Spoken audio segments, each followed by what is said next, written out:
Hello YouTube, bienvenue dans Genuine World. Il y a quelques temps, je vous ai fait une vidéo sur ma cure d'argile que j'ai faite pendant 21 jours, donc de l'argile en interne. Je vous mettrai le lien de la vidéo en barre d'infos parce que j'explique tout le processus, la façon dont on prépare l'argile, etc.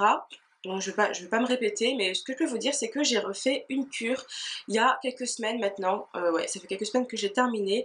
Alors j'ai voulu prendre du recul avant de vous en parler, puisque je pense que les effets de l'argile se prolongent vraiment sur le temps. Donc voilà, j'ai attendu de voir toutes les retombées pour pouvoir vous en parler. Donc à la fin de la première cure, j'allais quand même plutôt bien.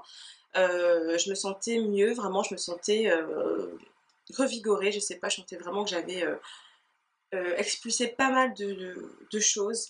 Je sais pas, que ce soit même au niveau psychologique, enfin je me sentais vraiment bien. J'ai ressenti le besoin de faire une deuxième cure parce que j'avais toujours un tout petit reste de sciatique qui me gênait, puisque j'avais en fait, je sais pas, de l'eczéma, enfin j'avais quelques petits soucis par-ci par-là. Et donc j'ai refait une cure donc toujours de 21 jours, une semaine après avoir arrêté la première cure. Donc ce qui s'est passé, j'ai eu en fait une réaction assez violente de mon corps. Donc je vous explique un peu les antécédents. Il y a quelques temps, j'ai fait des otites au niveau de cette oreille-là, aussi à celle-ci, mais surtout celle-là, j'en ai fait deux. Et la dernière otite que j'ai faite, donc ça remonte à plus d'un an, je pense peut-être même 2 ans, elle s'était infectée et puis ça avait duré quand même assez longtemps. J'ai eu du mal à la guérir, j'ai pris donc des gouttes, hein, des antibiotiques sous forme de gouttes. J'ai fait plusieurs traitements parce que ça ne voulait pas partir, encore une fois, résistance aux antibiotiques. Bref, et j'ai fini par la guérir, enfin ce qu'on appelle guérir dans le jargon médical. Et quand je retournais voir mon médecin, je lui disais j'ai une gêne dans l'oreille, je me demande si c'est pas revenu l'otite, etc. Donc il m'auscultait, il me disait non, non, vous n'avez rien dans dans l'oreille. Et puis quand j'ai fait ma deuxième cure d'argile, au bout de quelques jours, j'ai senti en fait comme une sorte je sais pas, de surdité bizarre, enfin j'entendais beaucoup moins bien, je sentais comme s'il y avait un truc dans mon oreille, enfin je dis ça y est, j'ai chopé une otite, c'est pas possible. Et puis j'ai eu l'idée de prendre un coton-tige et voilà, de fouiller un peu. Je l'ai ressorti, il était vert le truc. C'est dégueulasse, âme sensible, s'abstenir. Il était carrément vert le coton-tige. Ah, je me suis dit ça y est, c'est du pu, c'est voilà. Il y a une infection, il y a quelque chose. J'ai réfléchi, je me suis dit soit je cours chez mon médecin, je prends plein de gouttes, plein de trucs, soit je m'écoute, je réfléchis, j'observe et j'attends. Alors, à votre avis, j'ai choisi quelle solution? La deuxième solution. Alors tous les jours, ce que je faisais, c'est que je nettoyais avec plusieurs cotons-tiges, je nettoyais, je passais un coton, voilà, pour enlever et tout. Mais c'était vraiment gonflé ici, j'avais carrément un ganglion là. Ça se voyait pas à l'œil nu, mais ça se sentait vraiment au toucher. J'avais l'oreille qui doublait le volume, vraiment. En fait, carrément, ça coulait, je sais pas, j'avais carrément des... Vous voyez? Non, c'est dégueulasse, je peux vous le dire, mais voilà, c'est truc dégueulasse qui coulait de mon oreille, donc j'étais vachement gênée pour aller travailler avec ça.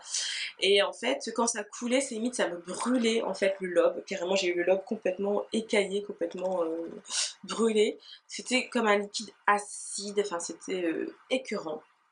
Donc voilà, j'ai essayé de pas trop stimuler le truc, de pas trop nettoyer trop souvent, etc. Mais c'est vrai que j'avais pas trop le choix parce que ça coulait, donc voilà. Et puis, au bout de combien de semaines? 2 ou 3 semaines, je vais voir mon médecin pour cette histoire encore de prise de sang, pour me faire presser la prise de sang. Il m'a ausculté l'oreille et puis il m'a dit bah en fait tu as de l'eczéma dans le conduit auditif et ça s'est infecté. Rien de grave, mais voilà, c'est simplement de l'eczéma. Alors là j'ai compris, déjà que j'avais compris un petit peu avant, je me suis dit ce sont simplement mes anciennes otites qui sont en train de s'évacuer parce qu'elles n'avaient jamais été guéries. Je sentais qu'il y avait quelque chose encore qui me gênait dans l'oreille. J'étais toujours gênée, je pouvais même plus écouter la musique avec les écouteurs. Enfin, de toute façon, c'est quelque chose qu'il ne faut pas faire parce que c'est vraiment très mauvais. Mais c'est vrai que là, c'était carrément impossible depuis que j'avais fait cette otite-là, ces otites.